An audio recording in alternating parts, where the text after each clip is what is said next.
Sir అయితే మనం megastar గురించి మనం మాట్లాడుకునే ముందుగా మీరు అసలు ఈ ఇండస్ట్రీ ఫిలిం ఇండస్ట్రీలోకి ఎలా అడుగుపెట్టారు సార్? మాకు తెలిసి కొన్ని ఇయర్స్ బ్యాక్ మాకు బాగా గుర్తుండిపోయే ఒక డైలాగు 30 years ఇండస్ట్రీ ఇక్కడ అనే ఒక ఖడ్గంలో ఒక ఫేమస్ డైలాగ్ అన్నమాట. బాగా పాపులర్ అయిపోయారు.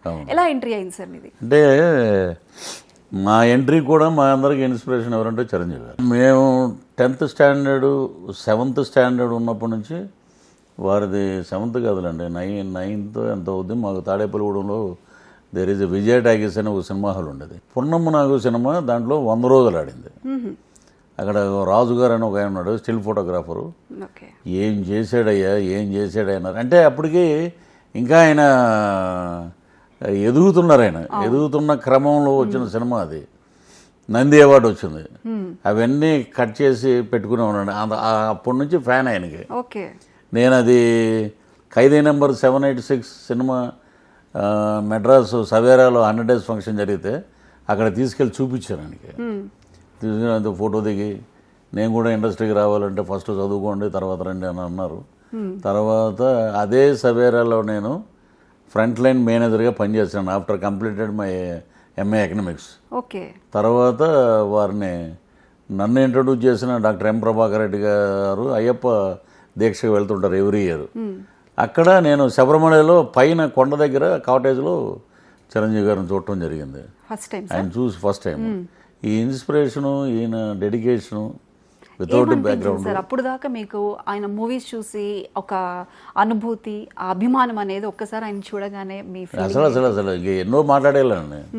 అంటే కొత్త పిచ్చోడు పొద్దురుగాడు అన్నట్టు ఆయన ఎదురుగుండా కనపడ్డాడు. ఇంకా ఏదో మాట్లాడేలా ఎంతోటి ఏదంటే మళ్ళీ ఆయన డిస్టర్బ్ చేస్తే బాగుండదు అని అలాగా ఆ బొమ్మ అలాగ గుండెల్లో పెట్టుకున్నానండి. అదే బొమ్మ మళ్ళీ ఇక్కడ దాకా లాక్కొచ్చింది. నిజంగా ఆయన ఎంత సౌమ్యుడు అంటే ఇంకా ఆయనకు ఉన్న ట్యాగ్ లైన్స్ చాలా పెట్టచ్చు. ఎవరు గురించి డిస్కషన్ ఉండదు, డౌన్ టు ఎర్త్. ఆయన మొన్న ఈ మధ్య ఒక ఫంక్షన్లో కూడా 30 years పృథ్వీ గారు అలాగే ఉన్నారు.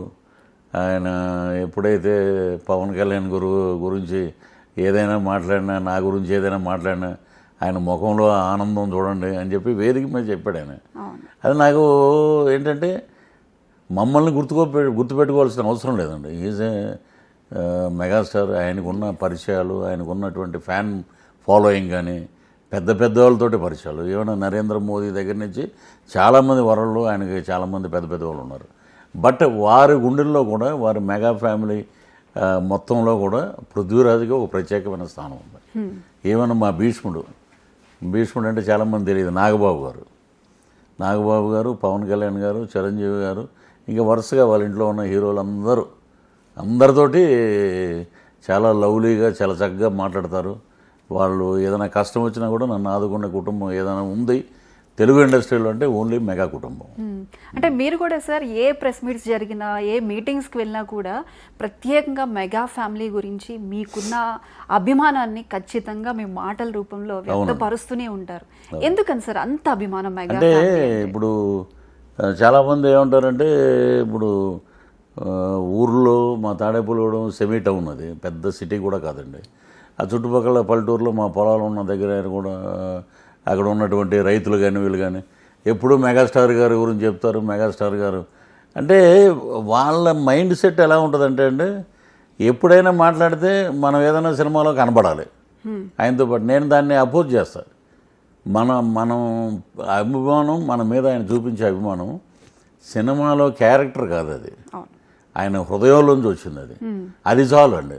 సినిమా ఈ రోజు ఉంటుంది, రేపు వెళ్ళిపోద్ది. ఇంకోటి ఆయన దగ్గర మనం ఒక మంచి మనిషిగా మావాడు మనవాడు అని అనిపించుకోవడం నిజంగా గొప్ప అదృష్టం. అదే ఆస్కార్ అవార్డు అంట. నేను అంటే మీరు ఎక్కడో కూడా చెప్పడం విన్నాం సార్, మెగా ఫ్యామిలీ గురించి భజన చేయడంలో కూడా ఒక కిక్ ఉంటుంది అని. అవునండి. అంటే భజన అంటే వాళ్ళకి అన్ని రకాల బప్పీ లహరి భజనల దగ్గర నుంచి అన్నీ తెలుసుకోవాలి. ఎవడు మనల్ని భజన చేస్తున్నాడు అనేది దే కెన్ ఈజీలీ పాయింట్అవుట్.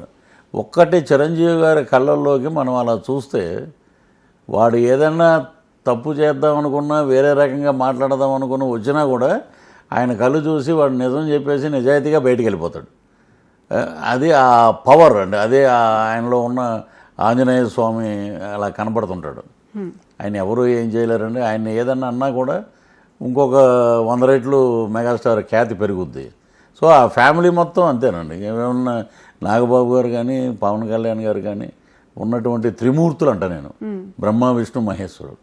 వాళ్ళ కుటుంబంలో ఒక ఎంపీ, ఒక సెంట్రల్ మినిస్టరు, ఒక ఎమ్మెల్సీ, ఒక డిప్యూటీ సీఎం.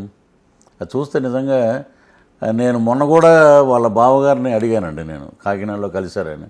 ఒక్కసారి చిరంజీవి గారి అమ్మగారు అంజనమ్మ గారి కాళ్ళు దండం పెట్టుకోవాలండి. నిజంగా మహాతల్లి ఆమె.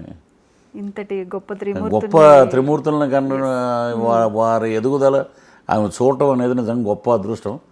ఒకసారి అవకాశం ఏంటంటే ఆమె ఏదో కొంచెం బిజీగా ఉన్నారండి, ఏదో ఫ్యామిలీ ఫంక్షన్లో ఉన్నారు, తప్పకుండా కలుస్తారు. ఆ ఫోటో కూడా నేను అలా పెట్టుకుని షేర్ చేయాలండి అందరికీ. అది అంత అభిమానం.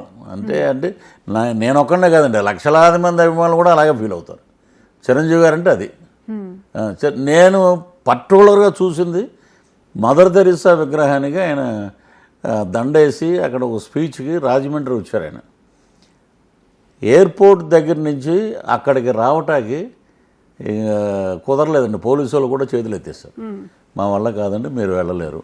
సపోజ్ మీరు వెళ్ళినా కూడా మళ్ళీ మిమ్మల్ని వెనక్కి తీసుకురావడం అనేది మా చేతుల్లో లేదు. ఇంకా ఎవరికో దండిచ్చి అక్కడే దండం పెట్టుకుని చిన్న ఇంటర్వ్యూ బయట ఇచ్చి ఆయన రిటర్న్ వెళ్ళిపోయారు. అదే అండి, that is the power of megastar. ఏదంటే ఒక్కొక్కళ్ళకి రాజకీయం నచ్చుద్ది, ఒకళ్ళకి రాజకీయం నచ్చదు. సో ఆయన ఏంటంటే స్వార్థం లేని రాజకీయం చేయాలనుకున్నారు ఆయన. బట్ అక్కడ సొంత పార్టీలోనే వాళ్ళకి ఆయన తట్టుకోలేకపోయాడు అది. సో ఇవన్నీ మనకు వద్దు, మనం మెగాస్టార్గా ఉండాలి. మళ్ళీ మన ప్రజలకి దూరం అయిపోయాం, మనం నటనకి దూరం అయిపోయాం. అందరూ ప్రజలు ముక్తకంఠంగా 150కి వచ్చాక ఎక్కడో బ్రహ్మరథం పట్టారు. ఇంకా ఆయన ఇప్పుడు 70 అంటున్నారు కానీ 45 ఆయన. ఇప్పుడు వచ్చే రాబోయే విశ్వంబర్ కానీ, అనిల్ రావుపూడి గారి సినిమా కానీ, ఇక మేము ఎప్పుడైనా కనపడినప్పుడు అడుగుతాం, అన్నయ్య ఇలా అడిగితే బాగుండదేమో, ఒక్క షాట్ మీ దగ్గర చేయాలి, అలా ఫ్రేమ్లో వచ్చి అలా కనపడి వెళ్ళిపోవాలి అనుకున్న టైంలో నేను ఎక్కడో అవుట్డోర్లో ఉంటే నాకు పిలిచి సైరా నరసింహారెడ్డి సినిమాలో ఆయన ఇంట్రడక్షన్, నరసింహారెడ్డి ఇంట్రడక్షను, ఆ క్యారెక్టర్ నా ద్వారా బయటకు వస్తుంది.